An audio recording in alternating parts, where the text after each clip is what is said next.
Assalamualaikum. Waalaikumsalam, ini nah. Siap. Sehat. Sehat. Alhamdulillah. Assalamualaikum. Halak Syekh. Alhamdulillah. Pak Ustadz ini. Ini kawan kita juga.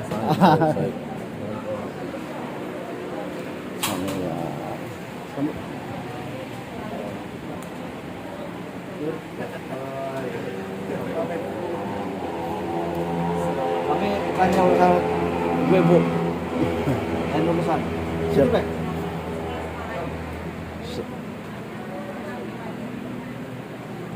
Ngomong.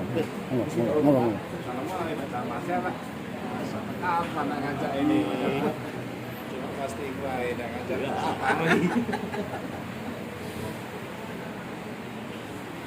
Kalau safari itu kan kemarin laku coba ini pancing. Gimana? Pancing gimana Pak Camat? Boleh di YouTube kan, Pak? Boleh di YouTube kan, Pak? Oh jangan dulu. Berarti silent dulu ya. Di silent. Jadi daerah Batugane itu di hulu itu ada dua muara sungai. Sungai Simol dengan Sungai Lakitan. Nah, inilah yang menyebabkan kalau seandainya curah hujan di hulu itu tinggi, maka daerah itu banjir. Karena dua muara sungai itu masuk ke aliran Sungai Batugane itu. Nah, di daerah Batugane itulah pada waktu itu kutanya dengan warga, ngapo itu disebut dengan Batugane. Ternyata itu ada batu ajaib. Batu ajaib, jadi bentuknya unik. Nah, batu itu sekitar tahun 86 atau 90-an itu diambil, diangkat, dipindahkan lokasinya. Nah, waktu kejadian itulah terjadi banjir besar di Batugane itu. Nah, batu itu ada sekarang. Rupanya batu itu itulah yang diletakkan di dekat masjid Desa Tabagindo. Ada yang di pinggir jalan dipasang rantai. Di sebelahnya itu kan ada makam Iya. keramat ya, keramat di sana. Nah, itu satu. Nah, yang satu lagi katanya dibawa ke daerah Merasi, tidak tahu dia ini tempatnya. Nah, yang buat lebih menariknya itu di daerah itu memang bebatuan yang ada itu tidak dieksploitasi. Kalaupun dieksploitasi sebatas untuk kebutuhan masyarakat di situ untuk bangun. Ya. Jadi kalaupun ada yang dieksploitasi dia tidak ada menggunakan alat berat. Jadi cukup batu-batu yang batu-batu bujang yang kira-kira. Nah, untuk batu-batu yang besar-besar model ini itu enggak. Ini aku punya gagasan. Rencana aku sampaikan dengan seluruh desa yang ada di sana supaya dibuat perdes. Buat peraturan desa agar batu-batu besar itu tidak dieksploitasi. Karena ini kan hulu. Harapan kita ini memang dijadikan semacam cagar budaya. Karena di daerah Batugane dengan Napal Melintang itu masuk wilayah hutan TNKS. Nah, harapan kita keasrian ini terjaga. Kalau keasrian ini terjaga, aku yakin ketika ini terekspos orang akan berkunjung ke sana. Bisa jadi wisata. Bisa jadi objek wisata. Dan kalau hari ini aku berani pastikan itu wisata yang murah meriah. Aksesnya terlalu jauh ya. Tidak, dari jalan lintas penghubung desa itu paling 50 meter kita sudah sampai ke sungai. Dan bahkan mobil macak sampai ke bibir sungai. Kita itu ada banyak, ada Napal di Tabagindo. Berapa kilo kira-kira Pak Camat? Kalau kilonya dari sini ya paling jauh sekitar 50 kilo lah paling. Dari pinggir lintasan. Dari sini, dari rumah bupati ini ke Batugane itu jarak tempuh 45 menit lah paling lama. 45 menit. Ke Simpang Selang. Nah, kalau di air terjun itu Tabarmani. Yo, Tabarmani. Nah, kalau itu memang sudah ada jalan setapak yang dibangun oleh pemerintah. Cuman baru bisa dilalui pakai sepeda motor dan kondisi jalan juga sudah ini. Nah, jalan kayak ini juga karena jalan kebon kan karena dibuat jut lah semacam itu. Cak mana? Yo, memang dia ini kan untuk daerah-daerah yang objek wisata memang kontur tanahnya itu berbukit. Tapi disitulah dibuka belum objek wisata yang belum sama sekali di kawasan Selangit ke dalam itu. Belum. Misalnya objek wisata kayak di air terjun Temam Belum ada. Belum Luar biasa. belum ada. Nah, Padahal makanya kondisi kemarin alamnya luar ya, biasa ya. makanya aku kemarin berpikir cak ini. Sudah aku sampaikan ke Kades. Ini duit gitu. Ngapa? Kalau yang punya hobi arung jeram, ya paling tidak kita buat semuanya rakit atau apalah, naik gratis, turun bayar. Iya, iya. Karena kalau yang hobi selfie, aku yakin tidak bosen ke sana. Dan itu Musirawas belum ada. Musirawas belum ada. Musirawas Belum ada. Ini kalau aku melihat ini termasuk potensi alam yang tersembunyi. Dia ini sungainya ini Itu hulunya dari Rejang. Simau. Ya? Dari Sungai Rejang. Simau. Rejang apa? Hulunya ya daerah Rejang. Rejang. Jadi Batu Gane itu, jadi Sungai Simol, Sungai Mora Simol dengan Mora Lekitan masuk, terus masuk ke Sering itu. Nah tinggal lagi kita tuh memberikan penyadaran ke masyarakat, misalnya untuk tidak buang sampah ke aliran sungai, Menjaga lingkungan menjaga lah. lingkungan. Ya, iya. Itu kalau dinas pariwisata sudah pernah turun ke situ melihat misalnya. Kalau dinas pariwisata sudah, cuman dia di daerah apa itu Tabarmani. Jadi di sana itu ada air terjun Curug Tinggi. Lah sudah diolah lah. Sudah ada jalan setapak menuju ke sana, kemudian untuk turun sampai ke lokasi air terjun itu sudah dibangun tangga. Lah ada pengunjung-pengunjungnya belum ke situ Pak Karam? Pengunjung sudah ada, tapi kita masih Tradisional. pengunjung lokal lah. Masih tradisional lah ibaratnya. Karena Nah, ini antara titik yang baru ditemukan oleh Pak Camat ini bukan baru ditemukan, bukan, sudah maksudnya lama. baru diketahui diceritakan Ya. saat ini dengan yang air terjun tadi itu berapa jarak itu?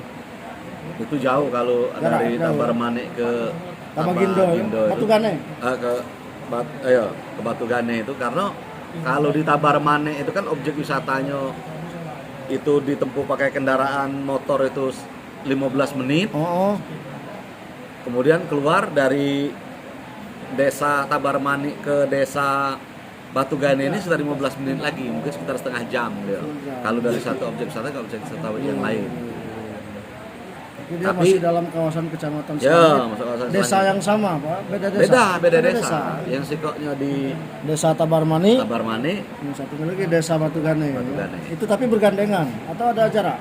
ada jarak. Ada jarak. Karena dari Tabarmane itu kita masih nak lewat juga Karangpanggung, Desa Karangpanggung, ya. Batu Gane, Batu baru Gane. yang terakhir Napal Melintang. Kapal melintang itu. Nah di Napal Melintang itu juga aku yakin di hulu itu juga luar biasa.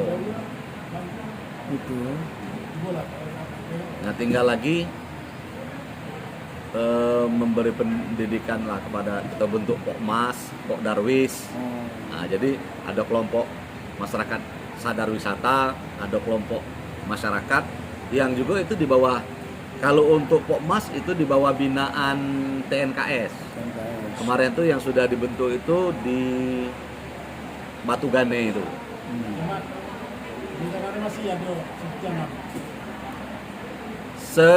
Mungkin lah karena kemarin tuh lah apa ini COVID ada, tapi mungkin lah sudah agak kurang. Insya Allah berkurang lah kalau tradisi itu. Itu aku rasa apa tradisi yang tidak perlu dilanjutkan itu. Karena di beberapa desa kan sudah ada penolakan. Mungkin akhirnya juga diikuti oleh desa-desa yang lain.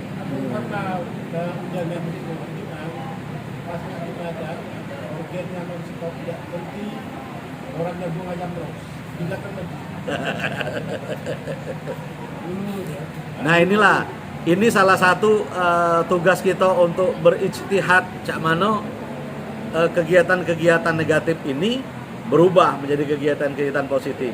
Nah harapan kita tadi itu ketika Pokmas ini sudah mulai memperhatikan potensi wisata alam ini, mungkin kegiatan-kegiatan yang tidak bermanfaat tuh bisa hilang dengan sendirinya dia. Jadi perlu proses ya. Proses. Namanya merubah ibaratnya Merubah memperbaiki. habit itu tidak mudah. Ini kan habit termasuk kebiasaan misalnya. Kebiasaan hobi nyabung ayam, kebiasaan hobi kumpul rame-rame, goyang rame-rame misalnya. Ini kan harus pelan-pelan gitu. Lagi wawancara khusus sama Pak Camat. Acara apa sih? Ini Oh iya. Ustaz Hidayat.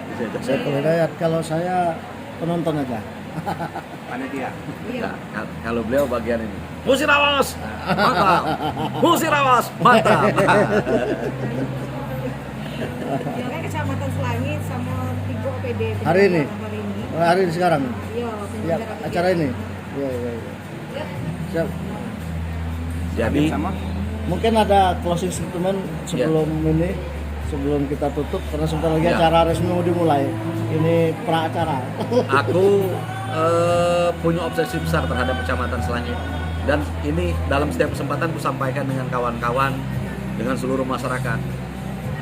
Keinginan saya, mempunyai keinginan besar bahwasanya Kecamatan Selangit itu bukan saja Kecamatan Selangit, akan tapi benar-benar real Selangit dengan berbagai prestasi, inovasi, dan mampu mengembangkan potensi yang ada.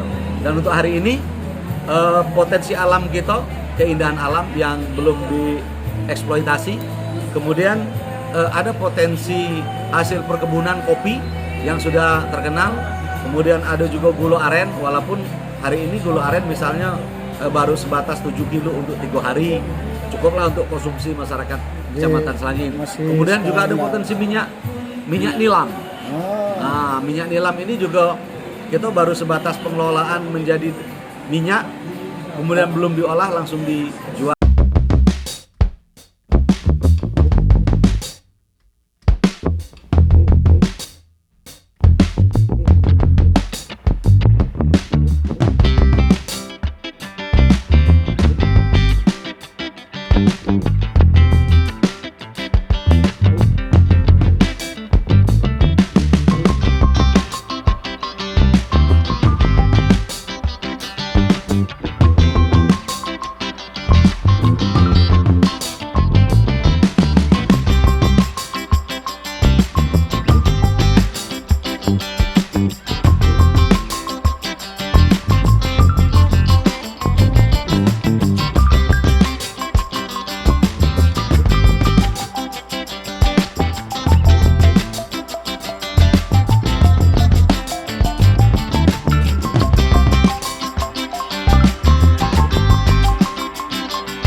Mesin yang sudah canggih dengan pengaturan suhu, sudah menggunakan listrik, dan pemasarannya alhamdulillah Jadi sudah mulai ada lah ibaratnya pendapatan asli desa lah ya. ya. Ini yang bisa diharapkan nanti bisa menjadi skala besar ya, Ya. dengan strategi itu tentunya. Ya. Ini terima kasih informasi Ya. Pak Camat. Beliau ini adalah Pak Camat Kecamatan Selangit, salah satu kecamatan yang ada di Kabupaten Musirawas. Beliau bernama Ali Yaman. Kalau ada beliau sudah aman semuanya insyaallah. Terima kasih kebersamaannya. Saya Ustaz Alfi, Studio Podcast Musirawas. Mantap. Mantap. Nah, undur diri, mudah-mudahan informasi ini berharga, dan mari kepada semua saudara-saudara di mana saja berada, kalau ingin menikmati keindahan alam, ternyata ada di salah satu pojok Kabupaten Musirawas yang bernama Kecamatan Selangit, lebih khususnya lagi Desa Batu Gane, itu ada suasana sungai yang memang asli alami gitu ya. Kemudian ada air terjun di daerah, Tabarmani juga masih asri sekali. Silakan dikunjungi, mudah-mudahan terhibur dan mudah-mudahan dapat menambah rasa syukur kita kepada Allah Subhanahu wa taala. Assalamualaikum warahmatullahi wabarakatuh. Musirawas, mantap. Ini yang turut hadir Ustadz Saiful, Ustadz Abdul Rahim, dan di ujungnya Mang Wahab. Dan bersama di sana ada ibu-ibu GOW. Kebetulan ngambil waktu selingan di acara buka bersama GOW bersama Bupati Musirawas. Luar biasa. Ibu Hajaratna Mahmud. Oke, terima kasih.